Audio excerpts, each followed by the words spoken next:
दर्शकवृन्द नमस्कार। कार्यक्रम सन्दर्भको आजको श्रृङ्खलामा यहाँहरूलाई हार्दिक स्वागत छ। सन्दर्भको आजको श्रृङ्खलामा हामी दुईवटा विषयवस्तुलाई उठाउने जमर्को गरिरहेका छौँ। पछिल्लो समय सरकारले ल्याएको नागरिकता विधेयक जुन 2075 साउन 22 गते प्रतिनिधि सभामा दर्ता भएको विधेयक समितिमा 2075 भदौ 5 गते दर्ता भएको थियो र समितिमा विचाराधीन अवस्थामा थियो। 2 वर्षसम्म अड्किएको नागरिकता विधेयकले राज्य व्यवस्था तथा सुशासन समितिबाट पारित भइसकेपछि अब 17 गते बस्ने प्रतिनिधि सभा बैठकमा अर्थात् क्रमशः चाहिँ यसलाई पारित गर्ने प्रक्रियामा सरकारले अगाडि बढाएको छ र नागरिकता विधेयक सम्बन्धी केही दलहरूले असन्तुष्टि समेत पैदा गरेका छन्। सांस्कृतिक मूल्य मान्यता धार्मिक कुराहरूलाई जोडेर सरकारले ल्याएको नागरिकता विधेयक विधिसम्मत नभएको भन्ने टिप्पणी समेत गरेका छन् र विशेष गरी 2063 सालको सर्वसम्मतिको संविधानलाई लत्याएर त्यसको बरखिलाफ आजको दिनमा नागरिकता विधेयक संसदमा प्रस्तुत गर्नु अर्थात् चाहिँ यसलाई परिमार्जन गर्नु कानुन सम्मत नहुने समेत केही दलहरूले चाहिँ टिप्पणी गरेका छन्। कांग्रेस लगायत मधेस केन्द्रित राजनैतिक दलहरूले चाहिँ यो विषयलाई अलिकति पेचिलो ढङ्गले उठाएका छन्। तर राष्ट्रियताको सवालमा कुनै पनि विदेशी चेलीलाई नेपाली नागरिकले विवाह गरिसकेपछि अङ्गीकृत नागरिकताको प्रावधान अलि जटिल हुनुपर्छ र केही हदसम्म राष्ट्रियता माथि चाहिँ असर नपर्ने खालले 7 वर्षे प्रावधान ल्याउँदाखेरि उले सबै प्रक्रिया पूरा गरेर त्यसपछि बल्ल नागरिकता पाउँदा अलि विधिसम्मत हुन्छ र अन्य देशको ट्रेन्डलाई पनि अङ्गीकार गरेर स्वीकार गरेर सरकारले यो विधेयक ल्याएको जनाएको छ। आज यिनै विषयमा आधारित रहेर हामी कुराकानी गर्ने जमर्को गरिरहेका छौँ र अर्को प्रसङ्ग अमेरिकी परियोजना मिलेनियम च्यालेन्ज अहिले कम्प्याक्ट भनिएको छ र यो विषयमा जसरी संसदमा सदनमा सडकमा यसको चर्चा परिचर्चा भइरहेको छ, कतिपयले बुझेर वकालत गरिरहेका छन्, कतिपयले नबुझेर र हल्लाकै भरमा समेत वकालत गरिरहेका कुराहरू आइरहँदाखेरि एमसीसी आजको दिनमा कतिको पेचिलो विषय हो। नेपालका लागि वैदेशिक सहायता अर्थात् वैदेशिक अनुदान स्वीकार गर्ने भए तापनि एमसीसीमा समेटिएका केही जटिल प्रावधानहरूका कारणले गर्दाखेरि कतै हाम्रो राष्ट्रियतामा आँच आउँछ कि कतै हाम्रो सार्वभौम सत्ता सम्पन्न मुलुकमाथि चाहिँ अमेरिकाले ल्याएका यी प्रावधानहरू एमसीसीसँग भएका सम्झौताका प्रावधानहरूले केही राष्ट्रियतामाथि खलल पुग्छ कि भन्ने चिन्ता व्यक्त भइरहँदाखेरि एमसीसीको विषयमा पनि आज हामी प्रवेश गर्दैछौँ र एमसीसी पारित गर्ने या नगर्ने भन्ने विषयमा दुई थरी मत छ। प्रतिपक्षी दल नेपाली कांग्रेस लगायतका केही दलहरूले सरकारलाई दबाब दिएका छन्, तर नेकपा भित्रका केही नेताहरूले एमसीसी मुलुकको हितमा नभएको कुराहरूलाई पनि उठाउँदै आएका छन्।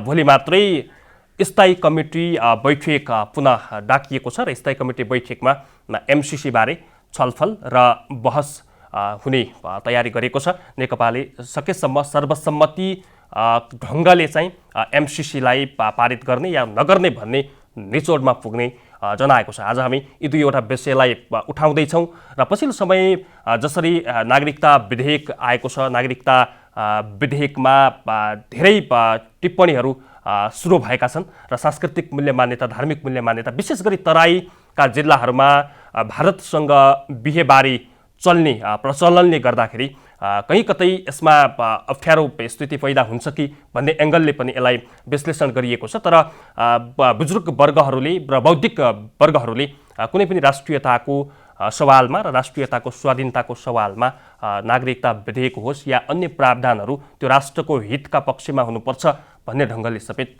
वकालत गरिरहेका छन्। आज हामी सरकारका काम कारबाही नागरिकता विधेयक एमसीसी यी दुई विषयमा हामी कुराकानी गर्दैछौँ।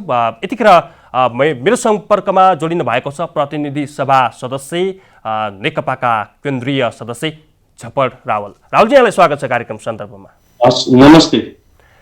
आजको दिनमा हामी दुईवटा विषयमा केन्द्रित भएर बहस गर्दैछौँ। पछिल्लो समय सरकारले ल्याएको नागरिकता विधेयक राज्य व्यवस्था तथा सुशासन समितिमा 2 वर्ष अड्किएको विधेयक पारित हुने संहारमा पुगेको छ। यद्यपि कतिपय दलहरूले यसमा सन्तुष्टि समेत पैदा गरेका छन्। धार्मिक सांस्कृतिक मूल्य मान्यतालाई जोडेर टीका टिप्पणी पनि भइरहेको छ। आजको दिनमा यो कतिको व्यावहारिक, कतिको अव्यावहारिक, कतिको सकारात्मक यो कदम सरकारको, यतैबाट सन्दर्भ सुरु गरौँ।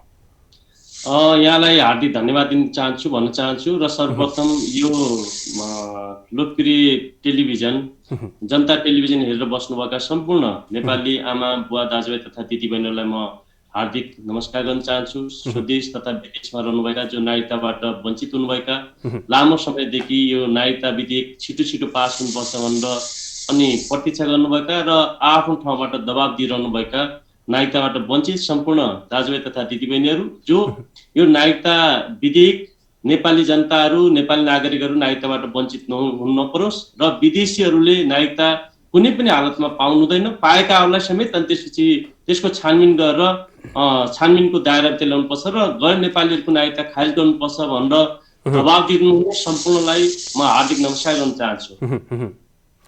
र सरकारको यो प्रक्रियालाई सरकारले चालेको यो कदम कतिको व्यावहारिक आजको दिनमा, जस्तो 2063 सालको सर्वसम्मतिको संविधानलाई लत्याएर त्यसको बरखिलाफ जसरी यो विधेयक संशोधन गर्न खोजियो त्यो चाहिँ राष्ट्रहित विपरीत छ, हाम्रा सांस्कृतिक धार्मिक मूल्य मान्यता विपरीत छ भनेर मधेस केन्द्रित राजनीति गर्ने दलहरूले र कांग्रेसका केही नेताहरूले चाहिँ यो विषयमा आवाज उठाइरहँदाखेरि यो विषयलाई यहाँले चाहिँ कसरी लिनु भएको छ?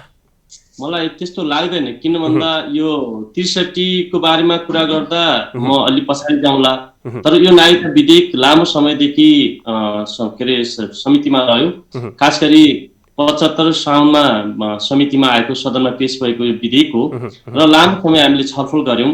करिब 2 वर्षको अन्तरालमा यो विधेयक आज हामीले टुङ्गोमा पुर्याएका छौं। यो समितिले टुङ्गोमा पुर्याएको छ र लामो समय खास गरी जो नागरिकताबाट वञ्चित भएका थुप्रै बालबालिकाहरू जो वयस्क भएका छन् लाखौं लाख, अझै त्योभन्दा पनि समथल भूभागदेखि लिएर तपाईँको हिमाल पहाड सबै ठाउँका नागरिकहरू नागरिकताबाट वञ्चित हुनुहुन्थ्यो र उहाँहरूमाथि ठुलो अन्याय भइरहेको थियो र उहाँहरूले आवाज उठाइरहनु भएको थियो। तपाईँहरूले नै देख्नु भएको छ, उहाँहरू सडकमा आउनु भएको थियो र विभिन्न त्यसपछि तपाईँको उहाँले यसलाई दबावमूलक कार्यक्रमहरू गरिरहनु भएको थियो। त्यसै गरी विदेशमा रहनुभएका अनि गैर आवासीय नेपाली दाजुभाइ तथा दिदीबहिनीहरू पनि यो नागरिकता छिटोभन्दा छिटो विधेयक पास होस् भनेर उहाँहरूले यसलाई प्रतीक्षा गरेको अवस्था थियो र हामी खास गरी जो नेपालीहरू नेपालको संविधानको भाग 2 मा नागरिकता सम्बन्धी जुन प्रावधान छ त्यसले के भन्छ भन्दा त्यसको दफा 10 को उपदफा 1 ले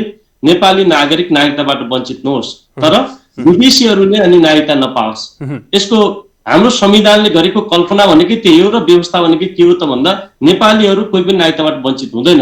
नेपालको सीमाभित्र परिधिभित्र बस्ने जो हुनुहुन्छ उहाँहरू कोही पनि नागरिकताबाट वञ्चित हुनुहुन्न, तर विदेशीहरूले नागरिकता कुनै पनि हालतमा पाउनु हुँदैन। यो संविधानले अनि विदेशीहरूलाई नागरिकता दिने कल्पना समेत गरेको छैन। त्यसैले अझै खास गरी यसका केही जस्तै नेपालको सीमाभित्र रहनुभएका बालबालिकाहरू जसको बाको टुङ्गो छैन, बाबु आमा कोही पनि हुनुहुन्न, त्यस्ता बालबालिकाहरू नागरिकताबाट वञ्चित हुनुहुन्छ। त्यसको बारेमा यो हामीले संविधानले बोलेको छ र यो ऐनले व्यवस्था गर्नुपर्नेछ, कानुन बनाउनु पर्नेछ र उहाँलाई नागरिकता दिनुपर्नेछ। त्यसै गरी आमाको पत्ता भएको तर बाबुको पत्ता नभएको त्यस्ता बालबच्चाहरू थुप्रै छन्, उहाँलाई नागरिकता दिनुपर्नेछ। उहाँहरू वयस्क हुनुहुन्छ जो उहाँहरूलाई त्यसपछि नागरिकताको अभावका कारणले गर्दा पासपोर्ट बनाउनु पढ्नु पाउनु भएको छैन, जागिर खान पाउनु भएको छैन र अनि व्यवसाय अनि त्यसपछि जुन गर्नुपर्ने हो उहाँहरूले कुनै पनि काम गर्नु पाउनु भएको छैन। उहाँहरूलाई यो छिटोभन्दा छिटो यो नागरिकता विधेयक छिटो पास होस् भन्ने उहाँहरूको थियो। त्यसै गरी अनि योभन्दा पहिला जन्मको आधारमा भन्ने एउटा जन्मसिद्ध नागरिकता भन्ने प्रावधान थियो, तर अहिलेको संविधानमा अब छैन। हो त्यसबाट जन्मेका बच्चाहरू लगायतका अन्य कुराहरू जो थियो अनि अङ्गीकृतका सन्दर्भमा पनि उहाँहरूको सन्तानहरूले पाउनुपर्ने जुन नागरिकता अनि यसको समस्या थियो। त्यसैले यसलाई छिटोभन्दा छिटो पास गर्नुपर्ने अवस्था थियो र यो ढिलै भए पनि हामीले लामो छलफल गर्यौं र अनि यसमा भएका थुप्रै योभन्दा पहिला जुन विभिन्न कालखण्डमा मैले त भन्ने गरेको छु नेपालको यदि राष्ट्रघाट 2 खालले हुने गरेको छ। एउटा खास गरी सीमा अतिक्रमण गरेर हाम्रो राष्ट्रघाट हुने गरेको छ र अर्को भनेको हाम्रो नागरिकताको माध्यमद्वारा अनि त्यसपछि हाम्रो मुलुकलाई ढिलो चाँडो त्यस विदेशीहरूको अनि त्यसपछि तपाईँको अधीनमा लैजाने विदेशीहरूले कब्जा गर्ने अर्को खालको खतरा। यी 2 खालका खतराबाट मुलुकलाई जोगाउनु पर्ने, हाम्रो सार्वभौमिकतालाई जोगाउनु पर्ने, हाम्रो स्वतन्त्रतालाई जोगाउनु पर्ने, हाम्रो भूगोललाई जोगाउनु पर्ने र यो अवस्था छ। हाम्रो संविधानले विदेशीबाट शासित हुने कल्पना समेत गरेको छैन। त्यसैले यी खालका अनि जुन खालका आक्रमणहरू छन् यो आक्रमणबाट जोगाउनका लागि पनि हामीले बहुत चनाखपूर्ण ढङ्गले सचेततापूर्वक अनि यो कानुन बनाउँदाखेरि हामीले ध्यान दिनुपर्ने थियो र हामी गम्भीर ढङ्गले छलफल गर्यौं, मसिनो गरी छलफल गर्यौं र विगतमा भएका थुप्रै त्रुटिहरू छन्। यसका थुप्रै अनि तपाईको गैर नेपालीहरूलाई चौतारीमा बसेर नागरिकता दिएको छ।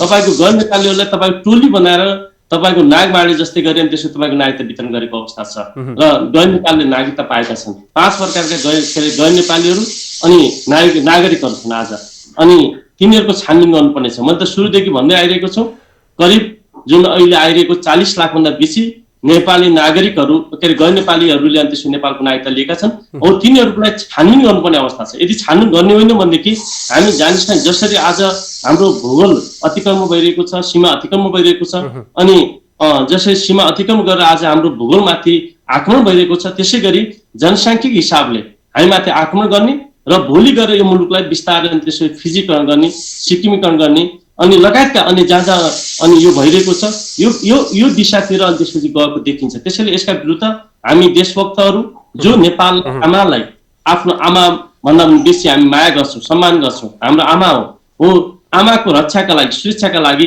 उनी जो लडिरहनु भएको छ, जो देशभक्त हुनुहुन्छ, जो अनि त्यसपछि राष्ट्रभक्त हुनुहुन्छ, उहाँहरू सबै अनि सचेततापूर्वक चनाखपूर्ण ढङ्गले हामीले अनि त्यसपछि त्यसको हाम्रो आमाको रक्षाको लागि, नेपालको रक्षाको लागि हामी लाग्नुपर्नेछ, जुन्नुपर्नेछ।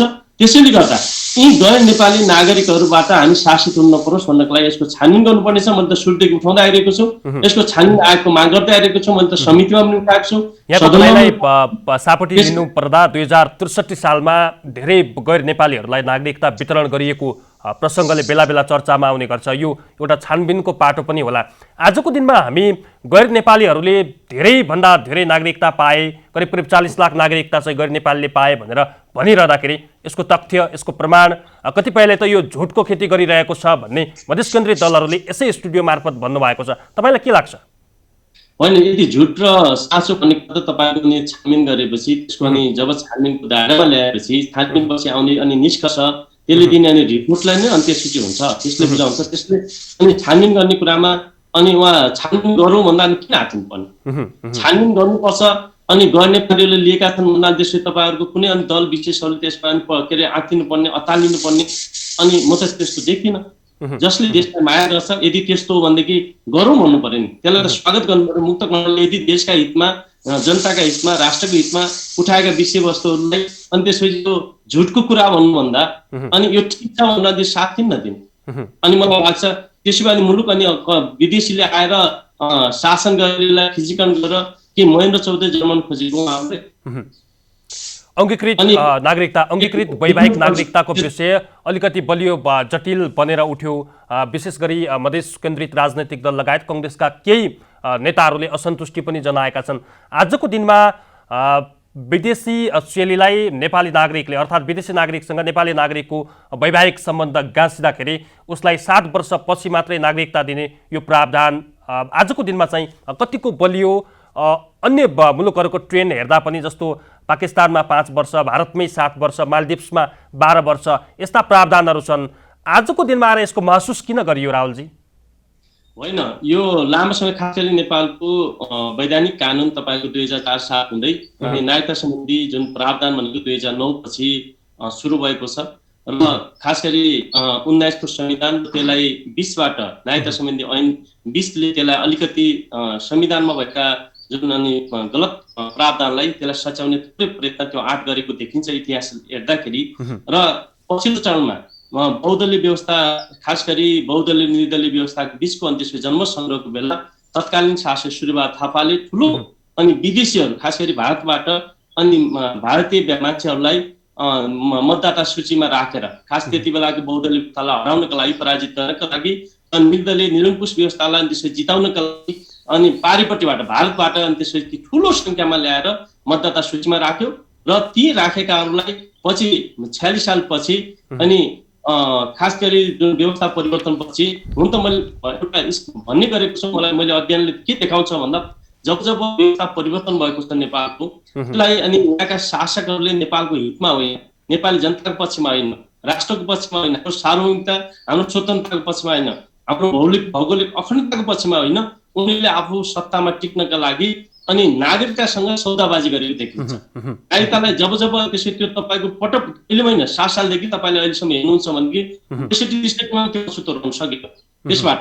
अनि शासकहरूले विदेशीसँग घुँडा टेक्ने र विदेशीहरूलाई नागरिकता सजिलो गरिदिनको लागि कानुन बनाउने र त्यसकै अनि परिणाम 2046-47 सालको परिवर्तनपछि 48 सालमा आएको जुन विधेयक छ, तपाईँले नागरिकता विधेयकमा हेर्नुहुन्छ त्यहाँ खुक्लो बनाएको छ। सजिलो गरी सूर्यबहादुर थापाको बहुदलीय व्यवस्थालाई हराउनका लागि बनाएका जुन मतदाता सूचीमा रहेकाहरूलाई अनि उनीहरूलाई जुन मतदाता सूचीमा रहेका छन् उनीहरूलाई स्वत नेपाली नागरिकता दिने एउटा प्रावधान राखियो 48 सालको तपाईँको विधेयकमा। ठुलो राष्ट्रघात त्यहाँनिर भएको छ, ठुलो अपराध भएको छ त्यहाँनिर। अनि त्यो किन गरियो त भन्दा सत्तामा टिक्नका लागि, सत्तामा बसिरहनका लागि। अनि मैले जुन भन्ने गरेको छु व्यवस्था परिवर्तन सँगसँगै सौदाबाजी, यो नागरिकतासँग सौदाबाजी गरेको छ। त्यसै गरी तपाईँको पछिल्लो छ त्यसको नेतृत्व नेपाली काङ्ग्रेस गरेको थियो। अनि यसमा मलाई भन्नु पनि अप्ठ्यारो छैन, किन भन्दा यो इतिहास अनि कसैले लुक्दैन। अनि त्यति बेलाको नेतृत्व नेपाली काङ्ग्रेसले गरेको छ। सूर्यबहादुर थापाले गरेको अपराधलाई धोइपखाली गर्ने काम, त्यसलाई अनि त्यसै कानुनी वैधता दिने काम अनि नागरिकता दिने काम भनेको तत्कालीन 2048 सालमा कानुनी नागरिकता ऐन बनाएर अनि त्यो काम गर्ने एउटा अपराध भएको छ। र त्यसपछि त्यति बेला ठुलो संख्यामा विदेशीहरू अनि खास गरी भारतबाट आएकाहरूले अनि त्यसको नागरिकता प्राप्त गरेका छन्, सजिलो गरी नागरिकता प्राप्त गरेका छन्। त्यसै गरी तपाईँको पछिल्लो चरणमा 62-63 को आन्दोलनपछि अनि परिवर्तनपछि हामीले राजनीति परिवर्तन त गर्यौं, तर अनि सँगसँगै विदेशीहरूसँग हामीले सौदाबाजी गर्यौं, जसरी 48 सालमा गर्यौं त्योभन्दा पहिला गर्यौं। त्यसै गरी अनि 62-63 मा पनि तपाईँको हेर्नुहुन्छ भनेदेखि 63 सालको जुन ऐन छ, नागरिकता सम्बन्धी विधेयक छ, यो यति नेपालको अहितमा छ, यदि नेपालको साँच्चै भन्दा यदि राष्ट्रघाती कोही छ भनेदेखि त्यो अर्को राष्ट्रघाती भनेको 63 को नागरिकता सम्बन्धी विधेयक हो। कुनै पनि देशभक्तले, कुनै पनि साँच्चै भन्दा नेपाली नागरिकले त्यो विधेयकलाई ठिक छ भनेर भन्छ भनेदेखि मलाई लाग्छ त्यो नेपाली नागरिक हो भन्ने मलाई लाग्दैन। ठुलो त्रुटि छ, त्यसलाई अब सच्याउने नसच्याउने। त्यति बेला तपाईँलाई एउटा मात्रै एउटा दृष्टान्त दिन चाहन्छु। मसँग छ त्यो विधेयक, जस्ता जस्तै तपाईँलाई म देखाउन सक्छु। र यसमा अनि 3 जना राजनीतिक दलको सिफारिसमा अनि नागरिकता दिने भन्ने प्रावधान राख्यो। अनि 3 जनाले सिफारिस गरेपछि अनि नागरिक भन्ने अनि प्रावधान राखेको त्यहाँ छ। अब त्यसको माध्यमबाट अनि त्यसै थुप्रै गैर नेपालीहरूले नागरिकता प्राप्त गरे। अनि ठुलो अनि त्यसपछि तपाईँको वैधानिक अनि त्यसपछि अर्को अपराध काहीँ भएको छ भने एउटा 48 सालमा, त्यसपछि फेरि यहाँ आएर यसमा भएको छ। बरु 2019 सालको संविधानमा भएको त्रुटिलाई 20 मा राजा महेन्द्रले त्यसलाई सच्याउने आँट गर्यो। किन भन्दा यति भनिरहनु, किन यो इतिहासको यथार्थता हो, उनले आँट गरे तपाईँको नागरिकता विधेयक बनाएर। अनि तर हामी परिवर्तनसँग जो लोकतन्त्रवादी भन्यौं, जो हामीले साँच्चै भन्दा जनताको पक्षमा भनेर हामी पार्टी खोल्यौं, अनि एउटा निरङ्कुश राजाले त्यो खालको अनि एउटा आँट गर्यो। तर हामी परिवर्तनका अनि त्यसै हिमायती भनेकाहरू, जनताका नेता भनेका, जनताका अनि त्यसपछि तपाईँको सेवक भनिरहेकाहरूले हामीले देशलाई हात हुने कामहरू 48 सालमा गर्यौं, 63 सालमा गर्यौं। 63 सालमा तपाईँले नागरिक प्रत्येक 3 जना राजनीतिक दलका सदस्यहरूले सिफारिस, 3 जनाले गरेको, व्यक्तिले सिफारिस गरेको उसलाई हामीले वैधानिकरण गर्यौं। ठुलो संख्यामा त्यति बेला अनि त्यसपछि विदेशीले नागरिकता प्राप्त गरेको छ र त्यसको पनि छानबिन गर्नुपर्छ। 48 सालको पनि छानबिन गर्नुपर्छ, त्यसको पनि छानबिन गर्नुपर्छ। र अनि त्यसको सँगसँगै व्यवस्था परिवर्तन भइसकेपछि नेपालको एउटा विडम्बना भन्नुहोस्, हामीले हाम्रो प्रशासनिक हाम्रो अनि त्यसपछि अवस्था कस्तो रहेछ भन्दा अभिलेखको कुनै पनि व्यवस्था रहन्छ। अनि मैले गृह मन्त्रालयलाई सोधेँ कुनै त्यसको अभिलेख छ भन्दा केही पनि रहन्छ। अनि जब व्यवस्था परिवर्तन भइसकेपछि अनि जो त्यति बेला श्रीपासको सरकार लेखेका कार्डहरू छन्, त्यो कार्ड तपाईँको अनि त्यसपछि कति तल गए अनि कुनै पनि कति फर्किए कुनै पनि लेखा छैन, अभिलेख छैन, कुनै पनि अभिलेखीकरण छैन। त्यसैले त्यति बेला अनि कर्मचारीहरूले केही सबै कर्मचारीले म भन्दिनँ, केही कर्मचारीहरूले यो छानबिनको दायराभित्र ल्याउनुपर्छ, छानबिन गर्नुपर्छ। म सुरुदेखि आवाज उठाइरहेको छु, अहिले पनि उठाइरहेको छु, भोलि पनि जबसम्म यसको टुङ्गो लाग्दैन तबसम्म आवाज उठाइरहनेछु र देशभक्तहरूले यसको आवाज उठाइरहनुपर्छ भन्ने कुरा बहस गरिरहँदाखेरि के हाम्रा दर्शकहरूले पनि प्रश्न तेर्स्याउनु भएको थियो। हामीले केही प्रश्नहरू आएको थियो, जस्तो प्रशासनिक हिसाबमा, राजनैतिक हिसाबमा पनि अङ्गीकृत नागरिकता लिएकाहरूलाई चाहिँ बन्देज लगाइनुपर्छ भन्ने कुराहरू थियो। तर हाम्रो नेपालको संविधान अनुसार राष्ट्रपति, उपराष्ट्रपति, प्रधानमन्त्री, सभामुख, प्रदेश प्रमुख, प्रदेशको सभामुख लगायतका केही पदहरू मा चाहिँ जान नपाइने एउटा प्रावधान छ। तर यो प्रावधानलाई चाहिँ कसरी सच्याएर अगाडि बढ्न सकिन्छ? किन राजनैतिक नेतृत्वमा चाहिँ अङ्गीकृत नागरिकता लिएकाहरू आउँदाखेरि के त्यस्तो असहज हुने, के अप्ठ्यारो हुने त्यो परिस्थिति पनि हो नेपालको हकमा? होइन, दुईटा कुरा हो। खास गरी किन भन्दा हामी अङ्गीकृत नागरिकता भन्दा नेपालको शासन, नेपालको अनि त्यसपछि तपाईँको नेतृत्व भनेको नेपालीहरूले गर्ने हो। यहाँलाई पहिलो जानकारी होस्। जुनसुकै देशमा पनि त्यही छ। अरू देशमा जो आफूलाई अनि त्यसपछि तपाईँको विकास समृद्धिका हिसाबले, आर्थिक र अनि राजनीतिक हिसाबले आफूलाई अगाडि अग्रिम ठानेका मुलुकहरूको अवस्था पनि त्यही हो। उनीहरूले सजिलै गरी विदेशीहरूलाई उदाहरण दिन सकिन्छ।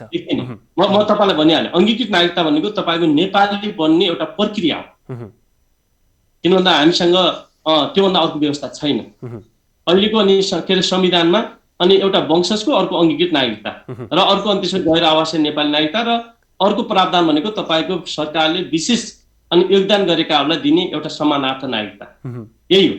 अनि त्यो अङ्गीकृत नागरिकता भनेको के हो त भन्दा नेपाली बन्ने प्रोसेस हो, त्यो प्रक्रियामा रहेको हो।